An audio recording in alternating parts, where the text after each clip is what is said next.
የህወሓት ሊቀመንበር ደብረጽዮን ገብረ ሚካኤል ተከበናል ሲሉ ተናግረዋል።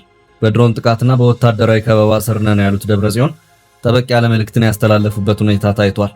የህወሓት ሊቀመንበር ደብረጽዮን ገብረ ሚካኤል 38ኛውን የትግራይ ሰማዕታት መታሰቢያ ቀን አስመልክቶ ባደረጉት ንግግር የሰማዕታትን ትውስታ በመናከብርበት ወቅት ከሁሉ በላይ ሉዓላዊነትንና የራስን ዕድል በራስ የመወሰን መብትን ለማስከበር የገባነውን ቃል ማደስ ይገባል ሲሉ አስቸኳይ ጥሪ አቅርበዋል።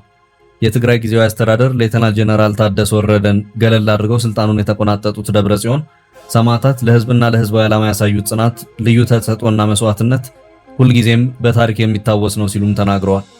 ደብረጽዮን ገብረ ሚካኤል በንግግራቸው ወቅት ባለፉት ዓመታት ተከፍለዋል ያሏቸውን መስዋዕትነቶች በዝርዝር ያነሱ ሲሆን በተለይም በ17 ዓመታት የትጥቅ ትግል ወቅት የተከፈለው መስዋዕትነት የደርግ ስርዓትን በማስወገድ ህገ መንግስታዊ ስርዓትና ህዝባዊ አስተዳደር እንዲመሰረት ማስቻሉን አስታውሰዋል። ሆኖም የሰላም የልማትና የዲሞክራሲ ጉዞ በመቋረጡ ምክንያት በትግራይ ላይ ከፍተኛ ጉዳት የደረሰባትና ከባድ ጦርነት እንደተፈጸመባት ገልጸው ይህም ህዝቡን ወደ ሌላ የመከላከያ ትግል እንዲገባ አስገድዶታል ብለዋል። በትግራይ ላይ ተካሂዷል ያሉትን ጦርነት ለመመከት ነባርና አዲስ ትውልዶች በጋራ የማይረሳ ታሪክ በደማቸው እንደጻፉ የገለጹት ሊቀመንበሩ በዚህ መስዋዕትነት ምክንያት የፕሪቶሪያ የሰላም ስምምነት ተፈርሞ ወደ ሰላማዊ ፖለቲካ ትግል መሸጋገር መቻሉን አክለው ገልጸዋል። ይሁን እንጂ የፕሪቶሪያ ስምምነት ጅምር ውጤቶች ቢኖሩትም አፈጻጸሙ ላይ ከፍተኛ ክፍተቶችና ችግሮች መኖራቸውን ሊቀመንበሩ በሰፊው ተችተዋል። እንደ ደብረጽዮን ገለጻ የሰላም ስምምነቱ ከተፈረመ ጊዜ ረጅም ጊዜ ቢቆጠርም እስካሁን ተፈናቃዮች ወደ ቀያቸው ሙሉ በሙሉ እንዳልተመለሱ፣ የመልሶ ግንባታና የማገገሚያ ስራዎች በሚፈለገው ደረጃ እንዳልተከናወኑና ያሉ የፖለቲካ ችግሮች በውይይት እንዳልተፈቱ ገልጸዋል።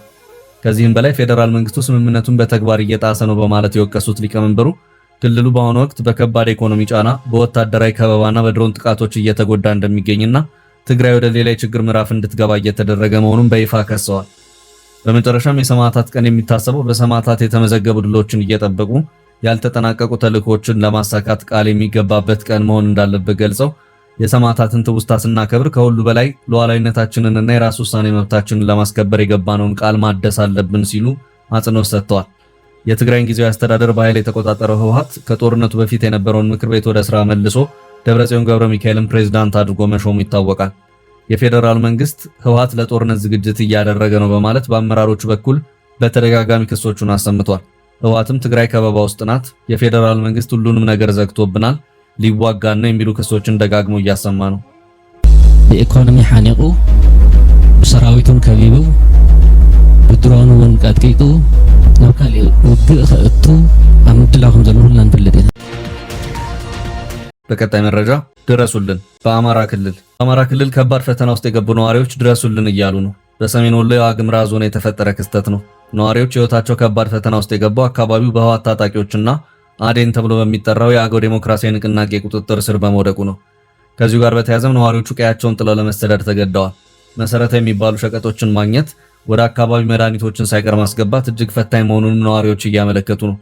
ነዋሪው ከቦታ ቦታ መንቀሳቀስ እንደከበደው፣ ቀጠናው ህግ አልባና ስርዓት አልባ እንደሆነ፣ እንደዚሁም ከቦታ ቦታ ለመንቀሳቀስም የታጣቂዎች ዘረፋ የተስፋፋ በመሆኑ እጅግ እንደከበደ ነዋሪዎች እንደተናገረ የዛሬው የዋዜማ ዘገባ አመልክቷል።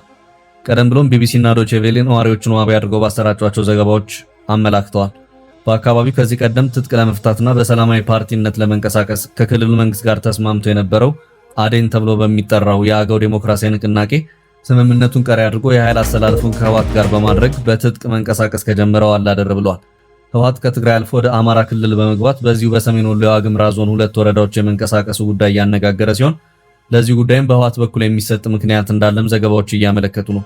እነ ደብረጽዮንም በትጥቅ ለማስወገድ የሚንቀሳቀሱት የትግራይ ሰላም ኃይል ወይም የሐራ መሬት ታጣቂዎች በአካባቢው እየተንቀሳቀሱ ነው በሚል የህወሓት ታጣቂዎች ወደ እነዚሁ 2 ወረዳዎች ዘልቀው እንደገቡም ነዋሪዎች ይናገራሉ። የዋግምራ ዞን 2 ወረዳዎች ውስጥ የሚኖሩ ነዋሪዎች ምግብና መድኃኒቶችን ጨምሮ መሰረታዊ የሚባሉ ቁሳቁሶች እንዳይገቡ በመደረጋቸው እንዲሁም የባንክና ሕክምና አገልግሎቶች በመቋረጣቸው ለከፋ ችግር መዳረጋቸውን ዋዜማ ከነዋሪዎች ሰምቻለሁ ብሏል። በአሁኑ ሰዓት በአማራ ክልል የዋግምራ ዞን በህወሓትና አዴን በተባለው ታጣቂ ኃይል ስር መሆናቸው የተናገሩት 2 ወረዳዎች አበርገሌ ወረዳና ጻግብጅ ወረዳ የተባሉት ናቸው። ታጣቂዎቹ አካባቢዎቹን የያዙት በያዝነው ዓመት በሚያዝያና ግንቦት ወር ላይ ነው። ይህም በመሆኑ በአካባቢው ባንክን ጨምሮ የመንግስት አገልግሎቶች መቋረጣቸውን፣ ትራንስፖርት መቆሙን፣ በሺዎች የሚቆጠሩ ነዋሪዎች ከ4 እስከ 5 ሰዓታት በእግር ተጉዘው የዞኑ ዋና ከተማ ወደሆነችው ሰቆጣ እየገቡ እንደሆነም ነዋሪዎች ተናግረዋል። በዚህ ጉዳይ እስካሁን ባለው ሁኔታ በክልሉ መንግስትም ሆነ በፌዴራል መንግስት በኩል የተባለ ምንም ነገር የለም። በግድቡ ጉዳይ ትራምፕ የላኩት አስቸኳይ መልእክት። ከትራምፕ የተላከው አስቸኳይ መልእክት ካይሮ ደርሷል። የአሜሪካው ፕሬዝዳንት በግድቡ ጉዳይ አወዛጋቢ መልእክት በሰደዱ ማግስት በጥብቅ ተመክሯል። የአሜሪካው ፕሬዝዳንት ዶናልድ ትራምፕ የታላቁ የኢትዮጵያ ህዳሴ ግድብ ግንባታ በግብጽ ላይ ከፍተኛ ችግር እየፈጠረ ነው በማለት በፈረንሳይ ያስተላለፉት አወዛጋቢ አስተያየት በምስራቅ አፍሪካና በመካከለኛው ምስራቅ የጂኦፖለቲካ መድረክ ላይ አዲስ የውይይት ማዕበል ቀስቅሷል። ትራምፕ ከግብፁ ፕሬዝዳንት አብዱል ፈታህ አልሲሲ ጋር ካደረጉት የሁለትዮሽ ስብሰባ በኋላ የአባይ ወንዝ ከቀድሞው እያነሰ መምጣቱን በመጥቀስ ኢትዮጵያ ግብፅን ባልተገባ መልኩ እንደያዘችና አስተዳደራቸው በጉዳዩ ላይ ዳግም ጣልቃ በመግባት መፍትሄ ለመፈለግ እንደሚጥር ገልጸዋል። ይህንን ተከትሎ የትራምፕ ቀኝ እጅ የሆኑትና የአረብና አፍሪካ ጉዳዮች ከፍተኛ አማካሪ ማሳድ ቡሎስ ወደ ካይሮ በማምራት ከግብፅ የውጭ ጉዳይ ሚኒስትር ባድር አብድላቲ ጋር በጉዳዩ ላይ በጥልቀት መምከራቸውን ኢጂፕት ቱዴይ ዘግቧል። ይህ በካይሮ የተደረገው ከፍተኛ ውይይት ዋይት ሃውስ ለግብፅ የውሃ ደህንነት ያለውን ቁርጠኝነት በድጋሚ ለማረጋገጥ ያለመ እንደሆነ ተነግሯል። ማሳድ ቡሎስ ከግብፅ ውጭ ጉዳይ ሚኒስትር አብድላቲ ጋር ባደረጉት ምክክር ፕሬዝዳንት ትራምፕ ለአባይ ወንዝ ጉዳይ የሰጡትን ትኩረት በማንሳት የዋይት ሃውስ አስተዳደር የግብፅን የህልውና ስጋት ሙሉ በሙሉ እንደሚረዳ አስገንዝበዋል። ይሁን እንጂ አማካሪው በቀጥታ ወታደራዊ እርምጃን ከመደገፍ ይልቅ ቀደም ሲል በትራምፕ የመጀመሪያ ስልጣን ዘመን ተጀምሮ የነበረውንና በኢትዮጵያ በኩል አድሏዊ ነው በሚል የተገፋውን የአሜሪካ የድርድር ማዕቀፍ እንደገና ወደ ዲፕሎማሲያዊ መድረክ በመመለስ አጥጋቢ ስምምነት ላይ ለመድረስ እየተሰራ መሆኑን ጠቁመዋል። በሌላ በኩል ይህ የአሜሪካና የግብፅ የጋራ አቋም በኢትዮጵያ በኩል ከፍተኛ ቅሬታ እየተሰማበት ይገኛል። ኢትዮጵያ የታላቁ ህዳሴ ግድብ ግንባታ ሙሉ በሙሉ ያጠናቀቀች ሲሆን ፕሮጀክቱ በሚሊዮን የሚቆጠሩ ዜጎቿን ከጨለማ ለማውጣትና ለቀጠናው ልማት ወሳኝ የሆነ ኤሌክትሪክ ኃይል ለማመንጨት የተገነባ መሆኑን በጽኑ ታምናለች። የኢትዮጵያ ዲፕሎማቶችና ተንታኞች እንደገለጹት የአባይ ወንዝ ውሃ እየቀነሰ ነው የሚለው የትራምፕ መግለጫ ሳይንሳዊ መሰረት የሌለውና የአፍሪካ ህብረት ሲያካሄድ የቆየውን የሶስትዮሽ ድርድር ሚዛናዊነት በሚያናጋ መልኩ የአንድን ወገን ፍላጎት ብቻ ያማከለ ነው በማለት ይተቻሉ። ወደ ቀጣይ ርዕስ አለፍን። 62 ኢትዮጵያውያን ከፑንትላንድ ተላልፈው ተሰጡ። ለትጥቅ ትግል የተመለመሉ ወደ ኢትዮጵያ ተመለሱ። የኦጋዴን ነጻነት ግንባር አንጃና በዶክተር አብዲረህማን ማሃዲ የሚመራው ቡድን በጎረቤት ሶማሊያ ውስጥ የትጥቅ እንቅስቃሴ ለመጀመር ጥረት እየተደረገ ስለመሆኑ ክስ ተሰምቶ ነበር። ስራ ፈላጊ የክልሉን ወጣቶች በደሞዝና ጥቅም በማታለል ምልመላ ተደርጓል ሲል መቀመጫውን ጅጅጋ ላይ ያደረገው የኦብነግ ሌላኛው ክፍል መክሰሱ ይታወሳል። ቡድኑ አንጃውና ቀድሞ የድርጅቱ አመራር ፈጸሙት ባለው ተግባር ለተሳሳተ የፖለቲካ ዓላማ ተመልምለዋል ያላቸው ወጣቶች ፑንትላንድ ውስጥ በጸጥታ ኃይሎች እጅ መሆናቸውን ገልጾ ነበር። አሁን ላይ የወጣ ዘገባ ወጣቶች ወደ ኢትዮጵያ ተላልፈው መሰጠታቸውን አመልክቷል። በፑንትላንድ የጸጥታ ኃይሎች እጅ ላይ የነበሩት ወጣቶች ቁጥራቸው 62 መሆኑን ዘገባው ሲያረጋግጥ ከሰሞኑ ወደ ኢትዮጵያ መመለሳቸው ተገልጿል። በድንበሩ ያለው ማህበረሰብ በጸጥታ ጉዳይ ቅሬታ ማቅረቡን ዘገባው አመልክቷል። በተለይ ሺላቮ በሚገኝ አካባቢ ያለው ማህበረሰብ በድንበር ዘለለ የጸጥታ ችግር መጨነቁ ተነግሯል። ጎሳን መሰረት ባደረገ እንቅስቃሴ ድንበር የሚሻገር ስጋት መባባሱንና የክልሉ መንግስት ለዚህ ችግር የሚመጥን ትኩረት አለመስጠቱ ላይ ቅሬታ ተሰምቷል። በኦጋዴን ተገንጣይ አንጃ ቡድን በኩል እየተደረገ ያለው እንቅስቃሴ መንግስት አቅሎ እየተመለከተው ስለመሆኑ ቅሬታ ቀርቧል። የአካባቢው ማህበረሰብ የቡድኑ እንቅስቃሴ ከመስፋቱ በፊት መንግስት ትኩረት እንዲሰጠው መጠየቁንም ዘገባው አመልክቷል። በፑንትላንድ የታሰሩ 62 ወጣቶች ለኢትዮጵያ ተላልፈው የተሰጡ ሲሆን ወጣቶቹ በፑንትላንድ ቦሳሶ በሚገኝ ሚልኮ በሚሰኝ የወርቅ ማውጫ ላይ የሚሰሩ ነበሩ ተብሏል። ወጣቶቹ ከታሰሩ በኋላ ለሶማሌ ክልል የጸጥታ ኃይሎች መተላለፋቸውን ከክልሉ መንግስት ጋር ግንኙነት እንዳላቸው የሚታወቁ የማህበራዊ ሚዲያ አካውንቶች መረጃውን ጠቁመዋል። የኦብነግ አንጃ በጎረቤት ሶማሊያ ትጥቅ ትግል ለመጀመር በማሰብ በከፊል ራስ ገዝ በሆነችው ፑንትላንድ በሚገኙት ቦሳሶ፣ ጋርዌና ሌሎች አካባቢዎች ላይ ተጋላጭ ኢትዮጵያውያን ወጣቶችን በማታለል ምልመላ እየተካሄደ ስለመሆኑ በሀገር ውስጥ ያለው የኦብነግ አመራር ገልጾ ነበር። ወጣቶቹን ወደ ኳታር ወስደን የሥራ ዕድልና ከፍተኛ ደሞዝ እናመቻችላቸዋለን በሚል የሐሰት ተስፋ በመስጠት ለማጥመድ እየሰራ ስለመሆኑ ሌላው የኦብነግ አመራር ገልጾ ነበር። የቀድሞ አመራሮች በኦጋዴን ነጻነት ግንባር ስም ቢንቀሳቀሱም አሁን ላይ ግን ድርጅቱን ፈጽመው እንደማይወክሉ ስለመሆናቸው የኦብነግ ቃል አቀባይ አቶ መሐመድ ሼክ ባድሪ ገልጸው ነበር። ኦብነግ አሁን ሰላማዊ ፖለቲካ ፓርቲ እንጂ ታጣቂ ግንባር አይደለም፣ እኛ በሶማሌ ክልል ሰላምን መረጋጋትንና ጸጥታን በጥብቅ እንመርጣለን ሲሉ መናገራቸውም ይታወሳል። የኦብነግ ውዝግብ የጀመረው የድርጅቱ ማዕከላዊ ኮሚቴ በጅጅጋ ባካሄደው ሁለተኛ መደበኛ ጉባኤው የድርጅቱ መስራች የሆኑትን ዶክተር አብዲረህማን ማሃዲን ከሊቀመንበርነት አንስቶ ምክትላቸውን ተጠባባቂ ሊቀመንበር አድርጎ በሰየመበት ወቅት መሆኑ ይታወሳል።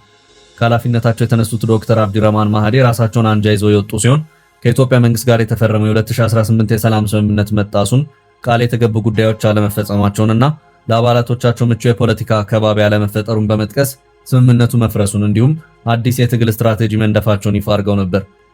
መቀመጫውን በኬንያ እንዳደረገ የሚነገርለትና በዶክተር አብዲረህማን ማሃዲ የሚመራው ይህ የኦብነግ አንጃ ወደ ትጥቅ ትግል ለመመለስ በሩ ክፍት መሆኑን በተደጋጋሚ ሲገልጽ ቆይቷል። በወሩ ይህ ቡድን የኃይል አስተላለፉን ከኤርትራ መንግስትና ከህወሓት ጋር ማድረጉ መዘገቡ የሚታወስ ነው። ኤርትራ፣ ሱዳንና ግብጽ ይህንን የኦብነግ ኃይል ለራሳቸው ቀጠናዊ ፍላጎት ለመጠቀም ለወራት በሚስጥር ሲያግባቡት መቆየታቸው እንዲሁም ጽምዶ በሚል ስም የኤርትራ መንግስትና ህወሓት የጀመሩትን ሚስጥራዊ ህብረት ይፋ ለማድረግ ከሳምንታት በፊት በሱዳን የወደብ ከተማ ፖርት ሱዳን በተካሄደ ስብሰባ ላይ የዶክተር አብዲረህማን ማሃዲና የኦብነግ አንጃ አመራሮች መገኘታቸው ተዘግቦ ነበር።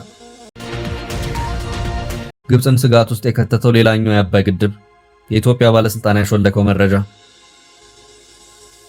አሁራ የተሰኘ የዜና ምንጭ ኢትዮጵያ በአባይ ወንዝ ላይ ልትገነባ ያሰበቻቸው ሌሎች ግድቦች ግብጽን ከሰሞኑ ስጋት ውስጥ ከተዋታል ሲል ዘገባ አሰምቷል።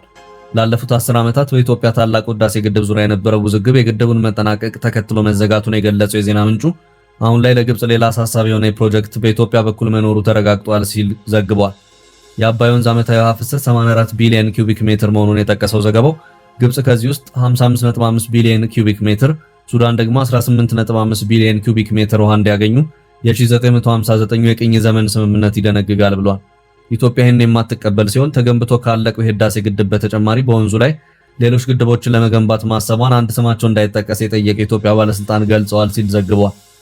ቢሊዮን ኪዩቢክ ሜትር ውሃ መያዝ የሚችለው የህዳሴ ግድብ መጠናቀቅ ማግስት ኢትዮጵያ ከግብጽ ጋር ያላትን ውዝግብ ሳትቋጭ 3 ተጨማሪ ግድቦችን መገንባት አቅዳለች ሲል አሁራ ዘግቧል። አሁን የአባይ ወንዝ ውዝግብ በአንድ ግድብ ላይ ብቻ የሚወሰን አይደለም ያለው ዘገባው ግብጽ ሌላ ፈተና እየመጣባት ነው ብሏል። የአዲስ አበባ ውሳኔ የተናጠል ነው ሲል ዘገባው የተቸ ሲሆን ይህ ከግብጽ ጋር ያለውን ውጥረት የሚያባብስ ነው ብሏል። ግብጽ ከአባይ የምታገኘው የውሃ ድርሻ ከተለመደው 500 ኪዩቢክ ሜትር በታች ሆኖ መውረዱን ካይሮ ቅሬታ ማቅረቧን ዘገባው አስታውሷል። ግብጽ ኢትዮጵያ በወንዙ ላይ ተጨማሪ ግድብ እንዳትገነባ ለማድረግ ከወንዙ ባለፈ ሰፋ ያለ ስትራቴጂ መክፈቷን ገልጾ ከኤርትራ ጋር በቅርቡ ያደረገችው ስምምነት የዚህ አካል መሆኑን ዘግቧል። ኢትዮጵያ ግብጽና ኤርትራ የማሪታይም ስምምነት ኢትዮጵያን የመክበብና የባህር በር አክሰስ የማሳጣት አድርጋ እንደምትወስደው ዘገባው አመልክቷል። የአይኤምኤፍ ስራ አስፈጻሚ ቦርድ በኢትዮጵያ የተዘረጋውን የተራዘመ የብድር አቅርቦት መርሃ ግብር 5ኛ ግምገማና የፋይናንስ ዋስትና ማረጋገጫን አስመልክቶ የፊታችን ሰኔ 24 ቀን ወሳኝ ስብሰባ እንደሚያካሄድ ይፋ ሆኗል። የምስራቅ አፍሪካ ኢኮኖሚ ተንታኝ ፓትሪክ ሄኒሽ ይፋ ባደረገውና የአይኤምኤፍን ይፋ የጊዜ ሰሌዳው አቢ ባደረገው መረጃ መሰረት የቦርዱ ስብሰባ ኢትዮጵያን ኢኮኖሚ ጉዞ ቀጣይ አቅጣጫ የሚወሰንበት ይሆናል። ይህ ከፍተኛ ተጠባቂነት ያለው ስብሰባ በኢትዮጵያ እየተተገበረ የሚገኘውን አጠቃላይ የማክሮ ኢኮኖሚ ማሻሻያ ፖሊሲዎች አፈጻጸም በጥልቀት የሚገመግም ሲሆን ሀገሪቱ ከድርጅቱ የምታገኘውን ቀጣይ የፋይናንስ ድጋፍ ፍሰት ለመወሰን ወሳኝ ምዕራፍ ተደርጎ ተወስዷል። ይህ የአምስተኛው ዙር ግምገማ በተለይ ኢትዮጵያ ከዓለም አቀፍ የገንዘብ ድርጅት ጋር የገባችውን የቢሊዮን ዶላር ብድር ስምምነት ተከትሎ የተከናወኑ የሪፎርም ስራዎችን ስኬታማነት ለመለካት የታለመ ነው። ቦርዱ በዋናነት የውጭ ምንዛሬ ተመን ማሻሻያን፣ የገንዘብ ፖሊሲ ጥብቅነትን፣ የደሞዝና የታክስ አስተዳደር ለውጦችን እንዲሁም የሀገሪቱን የዕዳ ሽግሽግ ሂደት አፈጻጸም ይገመግማል። የዚህ ግምገማ መጽደቅ ለኢትዮጵያ ተጨማሪ ሚሊዮን ዶላሮች ፈጣን የብድር ድጋፍ በቀጥታ ወደ ካዝናዋ እንዲፈስ መንገድ የሚከፍት በመሆኑ በሀገሪቱ የውጭ ምንዛሬ እጥረት ላይ ትልቅ መተንፈሻ እንደሚሰጥ ተስፋ ተጥሎበታል። በሌላ በኩል ይህ ስብሰባ ከፍተኛ ተስፋን ይዞ የመጣ ቢሆንም ከማክሮ ኢኮኖሚ ማሻሻያው ጋር ተያይዞ በሀገር ውስጥ ማህበረሰብ ላይ እየደረሰ ያለው የኑሮ ውድነትና የዋጋ ግሽበት ስጋቶች አሁንም አልረገቡም። የኢኮኖሚ ባለሙያዎች እንደሚጠቁሙት አይኤምኤፍ የሚያስቀምጣቸው ጥብቅ ቅድመ ሁኔታዎችና የመዋቅር ማሻሻያዎች የረጅም ጊዜ ጥቅም ቢኖራቸውም በአጭር ጊዜ ውስጥ ግን በመሰረታዊ ሸቀጦች ላይ የሚያስከትሉት የዋጋ ንረት ዝቅተኛ ገቢ ያለውን የህብረተሰብ ክፍል ክፉኛ እየፈተነ ይገኛል። በዚህም የቦርዱ ግምገማ እነዚህን ማህበራዊ ተጽዕኖዎች ለመቀነስ መንግስት የዘረጋቸውን የደህንነት መረብ ፕሮግራሞች ውጤታማነት ጭምር ከግምት ውስጥ ያስገባል ተብሎ ይጠበቃል። በአጠቃላይ የሰኔ 24 ስብሰባ ውጤት ለኢትዮጵያ ኢኮኖሚ መረጋጋት ብቻ ሳይሆን ሀገሪቱ ከሌሎች ዓለም አቀፍ አበዳሪዎችና ከፓሪስ ክለብ አባላት ጋር ለምታደርገው የዕዳ ሽግሽግ ድርድር እንደ ትልቅ አረንጓዴ መብራት የሚያገለግል ነው። ስብሰባው በተሳካ ሁኔታ መጠናቀቁ የውጭ ቀጥታ ኢንቨስትመንት ፍሰትን ሊያበረታታ እንደሚችል ቢታመንም የተጀመረው ኢኮኖሚ ሪፎርም ከፖለቲካዊ መረጋጋትና ከሀገር ውስጥ ምርት እድገት ጋር ካልተቀናጀ ዘላቂ መፍትሄ ሊያመጣ እንደማይችል የዘርፉ ተንታኞች ያስጠነቅቃሉ።